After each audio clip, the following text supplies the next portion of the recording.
I recently talked to Joel Salatin, and he had a great tip for starting a farm-based business. It's not going to be the type of tip that you expect. Stay tuned to find out what that tip is. I recently interviewed Joel Salatin for an upcoming Grass-Fed Life podcast episode to talk about his new book, Your Successful Farm Business. This book is the sequel to You Can Farm. He initially wrote that book, You Can Farm, 20 years ago, and this new book is the sequel to that, incorporating much of what he's learned in the last 20 years, mentoring a lot of people, dealing with a lot of interns, traveling around the world, and stuff he's learned on his farm. During the course of that interview, one thing we got talking about a lot was finances specifically around farm startup. And he had some key advice there for people looking to start a farm. One piece of advice that Joel had was, if you're looking to start a farm, you might not want to start that farm right away. You might not want to start that farm as soon as you might want to start that farm. What he meant by that is you need to build up a nice nest egg. You need to have a significant financial buffer when you go to start a farm. Joel's belief is a little different than advice I might have if I was starting a business, but his belief is if you can work full-time on a farm-based business that you're starting, you can get a lot done on that farm. You can make a lot of progress quickly because you're dedicating all your efforts to that business. If you're working part-time or working off-farm, it's really hard to fast-track a farm when you're only there on nights and weekends. So Joel recommends, and this is what he did when he got Polyface up and running, was he spent full-time on the farm. The only way you're going to be able to do that, though, in a real-life context, is if there's income or money coming from somewhere else to support you in your life. You're going to have to pay a mortgage, you're going to have to pay food bills, you're going to have to pay taxes, insurance, put gas in the car, buy food to eat. If you're not the one working because you're working full-time on the farm, then maybe somebody else in your family unit has to be working to pay for those types of life expenses. If they're not, then how are you going to do it? You're going to have to do it off of savings, and this is where that nest egg concept comes in. Joel recommends you build up enough savings so you can live for a full year off of those savings. Give yourself 1 year so you can dedicate that to the farm-based business full-time, get that farm going, and not have to stress about money. It's the stress that can really cripple things.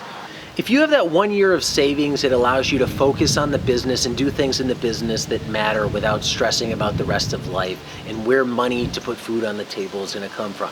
That can be really hard for a lot of people. That's why I often suggest to people, if you're going to start a business, start it on the side, because starting it full-time can be very successful. If you want to start a business today and you don't have those savings, a lot of times your only option is to do it on the side. The trade-off of doing it on the side is progress of business development is slowed down, but you're trading a slow business advancement for capital. If you don't have a lot of capital now, you're still going to need cash and capital to grow the business and to keep life running. How can you do both? You work full-time or part-time, and then you do the business on the side. That allows you to pay life expenses, put money into the business, and grow the business without stressing too much. But that's a lot to manage. For a lot of people, that's really hard. That's what I've had to do for quite a while, is work full-time while starting businesses on the side. Not easy to do. So Joel's approach is different. It's work full-time on the business that you're starting, but you can only do that if you've built up this savings. That means you might not be able to start that farm-based business right away because you're going to have to work long enough to pay down debt and build the savings. While you're doing that, you also want to cut down your life expenses and get as minimalist as you can and try and be able to live and survive on a day-to-day basis with as little money as possible. One thing Joel stressed in that interview was, if you think about it, if you can cut what you need to live by $1, that replaces $1.40 that you have to earn because everything is taxed. It's not just if I save $1, that's $1 less I have to earn. You have to factor in that tax bit. And this can be huge. So if you can cut your living expenses by $100 a month, that's $140 a month less you need to earn. This is big. This is where frugality comes in. And frugality is one big thing that Joel talks about in this book. You need to be frugal with how you run your business. You need to be frugal with how you live your life. You also need to make sure everybody else in your family is frugal. The kids aren't spending out of control. Your wife or your partner isn't spending out of control, or your husband's not spending out of control. You need to make sure you're living as cost effective as possible. One thing that made Polyfaces what it was today, the building blocks, the base of the pyramid, and Joel talks about it in this book, was the frugality of him and Teresa Salatin, his wife. If they weren't frugal, they would not be where they are at today. Sure, his skills and his systems are what makes them successful, but they weren't successful right away. They had to struggle and grind it out for a year. The only reason they were able to survive for that first year is because they were as frugal as they had. Joel was really worried he wasn't going to be able to make it actually work his first year, and he was going to burn through that initial nest egg and have no money left. His first year was really tight, so by cutting living expenses, living in his parents' attic, he made it work.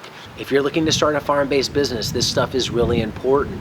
A lot of people always wonder, how do you start? Well, one way to start is to deal with your personal finances. Start paying down debt. Start eliminating things in terms of expenses that you don't need in your life.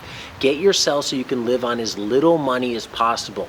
That's going to make it a lot easier to build up enough savings to allow you to run a farm-based business full-time without depending on that farm income, or it's going to allow you to live while the farm just generates a little bit of money. The more money you need to live, the more money you need to earn. That can be really hard for a startup business. That can be really stressful. If you're going to go the savings route and try and build up a big nest egg, well, that nest egg is going to last a lot longer if you require less. $10,000 of savings, if you only need $2,000 a month, is going to last a lot longer than if you need $3,000 a month. So cut down your expenses. And the other piece of advice from Joel, which came out of the podcast, he doesn't mention it in the book here, is you might not want to start as soon as you actually want to start. Take some time, build up enough savings to live for a full year, to cover all of your hard expenses for a full year.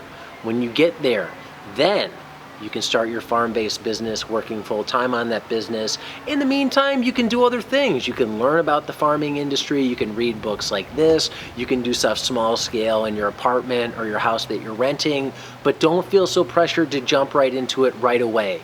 If you're not financially set up, meaning your expenses are high, you're carrying a lot of debt, or you don't have a lot of savings, it's not going to be easy to start that business. If you're stressing about money before you start the business, why do you think it's going to be any easier when you do start a business, something that's going to tend to suck up a lot of cash and time?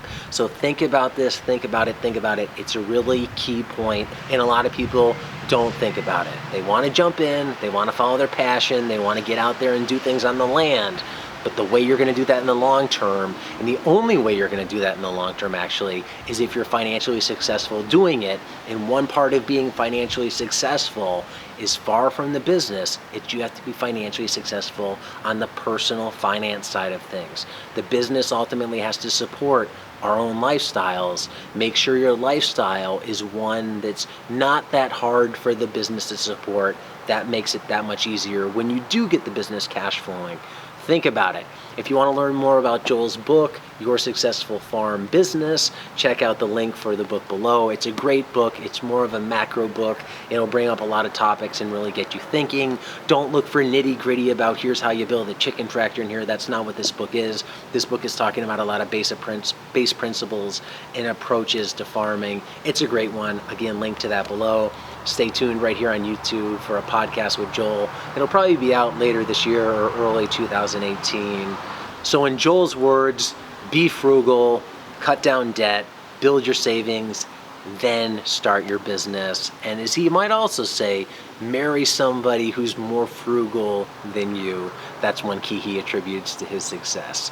That's all for this one. Thanks for watching. Until next time, be nice, be thankful, and do the work.